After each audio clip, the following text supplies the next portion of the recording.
Welcome to our guide on how to search by engagements on Twitter using your PC. Let's go through the steps together. Step 1.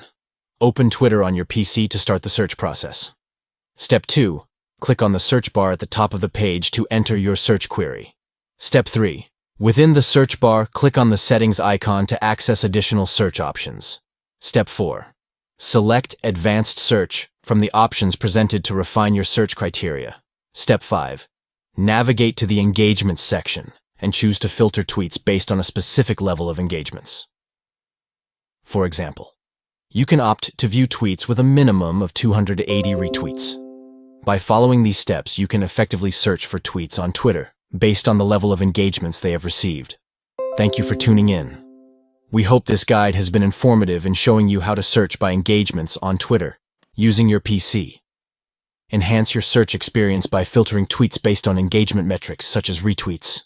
Explore tweets with varying levels of engagements to discover popular and engaging content on Twitter.